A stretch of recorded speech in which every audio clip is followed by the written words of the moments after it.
bien, l'analyse canonique des corrélations, dont l'objet est de mettre en évidence la structure des intercorrélations entre des variables dépendantes, ici y1, y2, y3, y4, et des variables indépendantes, ici x1, x2, x3, jusqu'à x11. N'est-ce pas? Nous avons donc 15 variables, 4 variables dépendantes et 11 variables indépendantes. Ça fait beaucoup. Certainement qu'il existe un degré d'association entre les variables indépendantes. Il existe aussi très probablement des relations significatives entre les variables dépendantes et puis possiblement quelques degrés de corrélation entre les variables dépendantes et les variables indépendantes.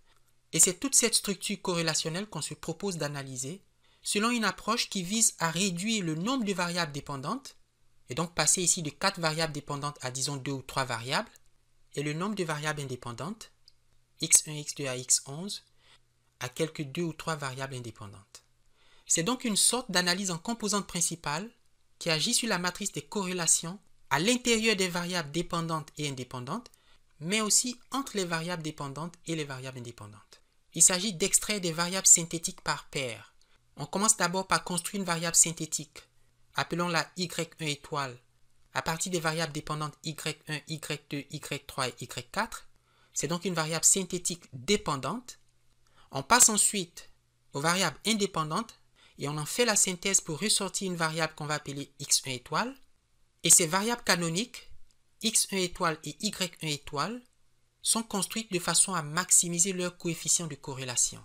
Il faut que la corrélation entre la première variable canonique dépendante et la première variable canonique indépendante soit la plus grande possible, soit maximale.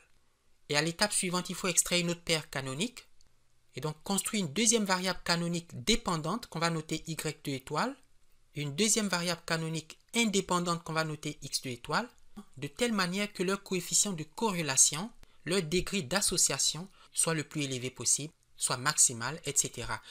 Vous voyez qu'on procède à une réduction de la dimension du problème, n'est-ce pas? Il y a trop de variables indépendantes, trop de variables dépendantes, et pour analyser le jeu des corrélations entre toutes ces variables, on va les réduire à de petits noyaux et porter l'analyse des corrélations sur ces noyaux, sur ces variables synthétiques, sur ces variables canoniques. L'aspect mathématique de cette analyse est plus parlant. Pour ceux et celles qui sont intéressés, on pourra consulter notre cours d'analyse multivariée. Comment faire une analyse canonique des corrélations sous SPSS? Eh bien, nous allons le faire à partir de la syntaxe d'SPSS, n'est-ce pas? Et on peut y accéder en allant dans Fichier, Nouveau, Syntaxe. D'accord? J'avais déjà ouvert la syntaxe et écrit le code SPSS. Ce code utilise la fonction MANOVA.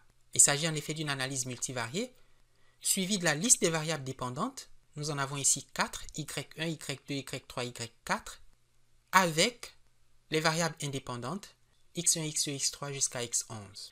Alors pour ceux qui ne sont pas sûrs, j'ai réécrit MANOVA, y1, y2, y3, y4, with x1, x2, x3, x4, x5, x6, x7, x8, x9, x10, x11.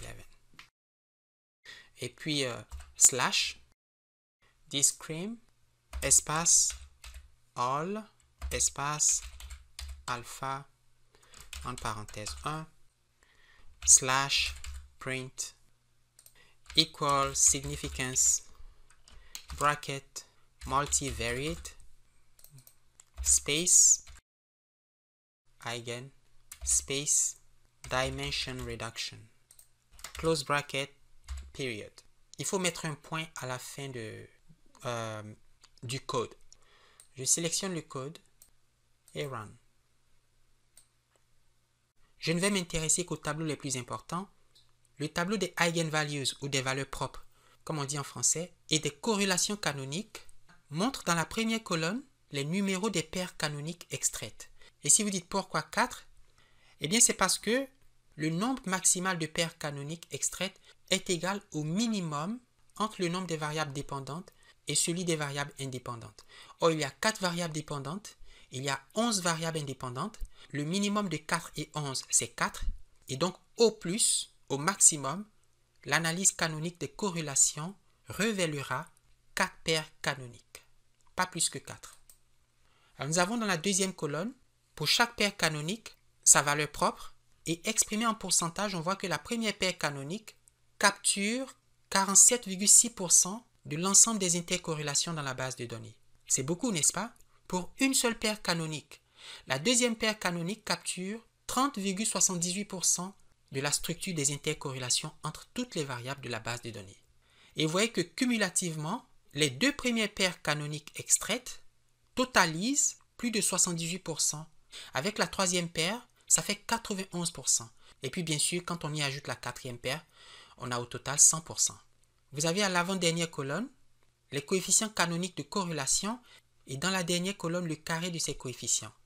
Et ces valeurs signifient par exemple pour la première paire que le coefficient de corrélation entre la variable y1 étoile, la première variable dépendante synthétique extraite, et la variable x1 étoile, la première variable indépendante synthétique extraite, est de 0,56. Pour la deuxième paire, on a un coefficient de corrélation égal à 0,478 ou environ 0,48 et qui est le degré de corrélation entre la variable x2 étoile et la variable y2 étoile, etc. Les carrés de ces coefficients sont des coefficients de détermination et donc il faut exprimer en pourcentage de sorte que l'interprétation est la suivante. 31,5% de la variance dans la variable canonique dépendante y1 étoile s'explique par la variable canonique indépendante x1 étoile. 22,93% de la seconde variable dépendante canonique y2 étoile s'explique par la variable canonique indépendante x2 étoile, etc., etc. Combien de paires faut-il retenir? Il y a 4 paires canoniques.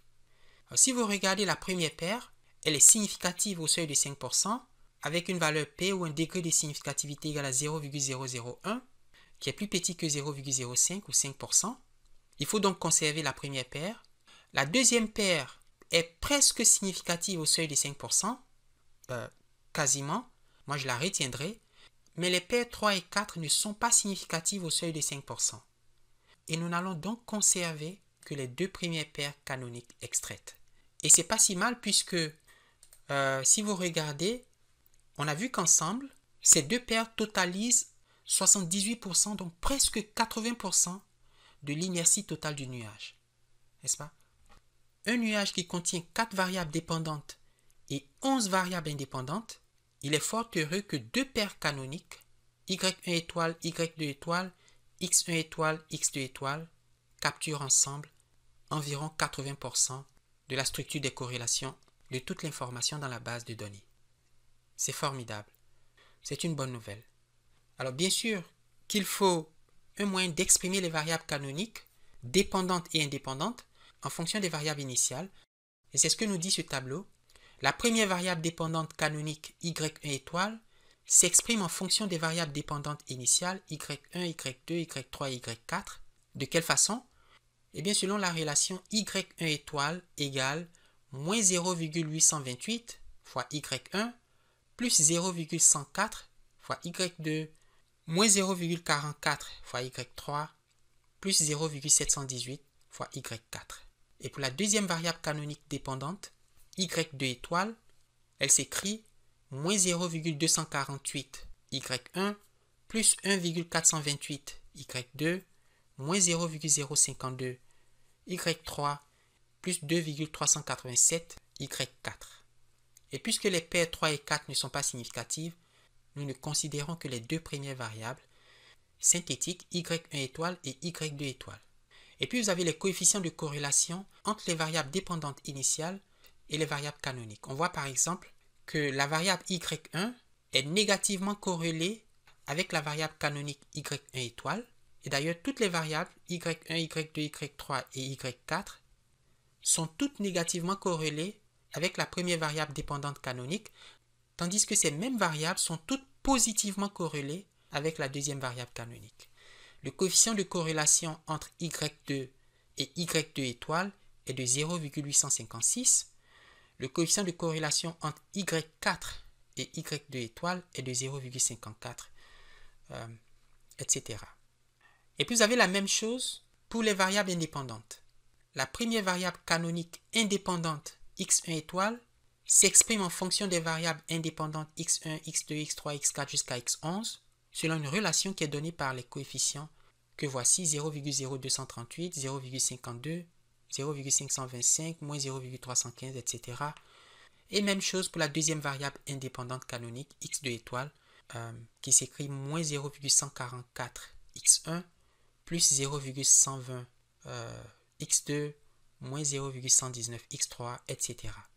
Et puis vous avez les coefficients de corrélation entre les variables canoniques indépendantes, x1 étoile et x2 étoile, et les variables indépendantes initiales, x1, x2, x3 jusqu'à x11. Et on voit par exemple que la variable x4 est positivement corrélée avec la variable canonique x2 étoile, avec un coefficient de corrélation égal à 0,548. x5 est négativement corrélé avec x2 étoile, le coefficient de corrélation valant moins 0,126.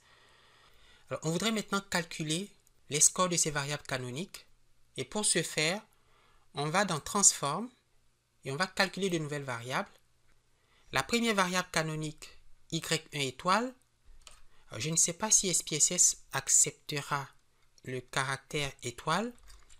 Et donc, pour ne pas me faire des ennuis, je vais écrire simplement YY1. Y1 étoile ou YY1 s'écrit moins 0,828,23 multiplié par Y1 plus 0,10489 multiplié par Y2 moins 0,44028 multiplié par Y3 plus 0,71841 multiplié par Y4.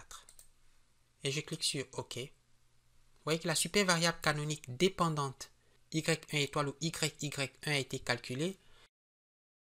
Et on peut le voir dans la vue des données.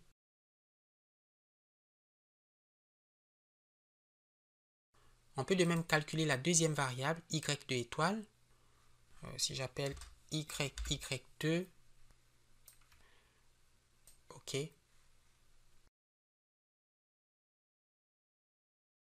On peut aussi calculer les variables canoniques x1 étoile et x2 étoile.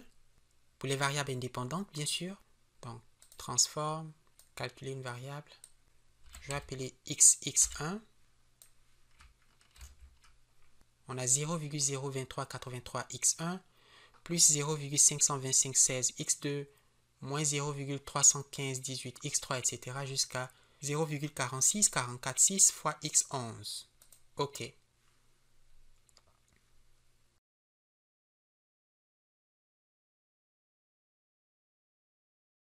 Vous avez la variable indépendante canonique.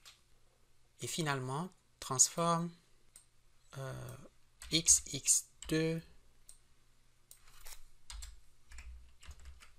c'est moins 0,1445 fois x1 plus 0,12098 fois x2 moins 0,11942 fois x3, etc. OK. Et voilà calculer xx2.